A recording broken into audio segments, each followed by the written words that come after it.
Bene data muri amahoro mwese. Pasiteri Yarine nongeye kubona umwanya kugera hano, ndabaramukije cyane abari mwiriwe, abirije, abari mwaramutse, ndabaramukije abo tuziranye nabo tutaziranye, ndabaramukije abantu b'iwacu Imirimba aho bari hose bazakurikirana, ndabaramukije cyane nibuka imigisha twagiranye iwacu nubwo ari kera ariko dukomeje kwizirikana kugira ngo igihugu cyacu n'abandi bose bari ruguru n'abo twagiye duhurira mu bihugu by'amahanga n'abandi twamenyaniye kubera impamvu ya Mutandaho, abo bose turabaramukije cyane cyane. Imana ikomeze ibagirire neza. Twongeye gushimira Imana ko tugeze hano, dushimira n'abadufasha kugira ngo Imana ikomeze ibahe umugisha. Uyu munsi turavuga ijambo ry'Imana hano muri Samweli, ni igice cya 18, avuga urukundo rwa Yonatani na Dawidi. Umurongo wa 18 ugaheraho ukagera ku murongo ukarangiza igice cya 5. Muze kugisoma, bibaye byiza umuntu agisoma cyose mukarangiza kugeza kuri 16. Kivuga amakuru ya Dawidi na Yonatani, ukuntu Yonatani yakunze Dawidi nkamukunda kuko yikunda, atamuzi atari uko bavukana. Muzi ko Dawidi yari yarahuse akurira mu ishyamba, ntabwo bari baziranye na Yonatani, ariko kubera umugambi w'Imana Imana yari yarahaye Dawidi, iramuzana igera igihe agera ibwami. Amaze kugera ibwami, Imana imuteguriza Yonatani. Yonatani amuheza umutima mwiza, aramukunda ngo bigeraho amukunda kuko yikunda. Bene data, mu gihe nk'iki abantu benshi urukundo rwaragabanutse, kandi iyo urukundo rugabanutse ni ukuvuga ngo no kubaha Imana n'ibindi biba bigabanuka. Icyo mbasaba ni uko tubasha gukundana twese. Nitugera mu mahanga dukunde abanyamahanga, tubereke Imana, tubigishe umuco w'Imana, tubigishe n'imico myiza twakuranye tubonana ababyeyi bacu.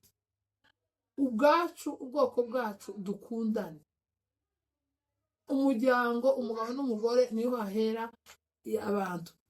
Mukundane, abana bakundane, ubwoko bukundane, kugira ngo Imana izabane natwe kandi Imana izatugeze ku cyo yadutegurije. Ni ukuvuga ngo ahari urukundo haba hariho kwihangana, haba hariho kubabarira, haba hariho ibintu byinshi kandi byiza. Kaba mbasaba kugira ngo mu byo dukora byose, mu ntambara duhura nazo zose, mu byiza tubona byose, mu mfu tubona zose, mu marira turira byose, tubashe kugarura umutima wo gukundana kugira ngo Imana ibe hagati yacu, kugira ngo Imana izatugeze ku masezerano. Kubera ko Imana yategurije Dawidi imuheza Yonatani, yabashije kumubera amaso, abasha kumugeza ku isezerano.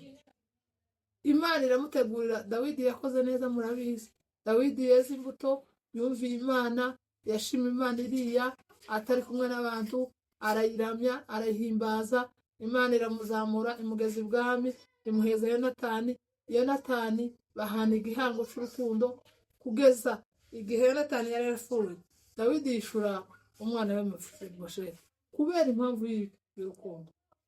Rero icyo dusaba Imana, tubasaba namwe, ni ukugira ngo Imana duhe urukundo, tubashe gukundana, ibindi byose tuzabasha kubigeraho. Ijuru tuzoribona, igihugu tuzokibona, ibyo ubutunzi tuzobona kubera ko bakundanye. Ariko niyo hataba urukundo, ahatari urukundo, Satani arahinjira agasambura. Satani aho yinjiye ni ugusambura, ni ukwica, nta kindi na kimwe azakora. Rero icyo tubifuriza, tugire urukundo kugira ngo tubane n'Imana ibashe kutugirira neza. Turabashimiye kubw'uyu mwanya, kandi iri jambo ribashe kubageraho mubyumve. Abantu batumvikanye, abantu badakundana, abantu bababarirana, abantu baramukanye, abantu bakuberanye, abantu bibuka ibintu byiza, kugira ngo Imana ibe hagati yabo. rero mugire amahoro y'Imana. Turasenga dushimira Imana kubw'uyu munsi, dushimira n'Imana kubw'iri jambo, kugira ngo Imana ibashe gukomeza kutugurisha. Imana ikomeye, Imana igira neza, twongeye kudushimira, twongeye kuduhimbaza kuko tugiriye neza, tukaba tugeze kuri uyu mwanya tuvuga ijambo ryawe, tugihari. Hariho benshi bagiye batushugiza batushakirana, rero kuba batugiriye neza turagushimiye.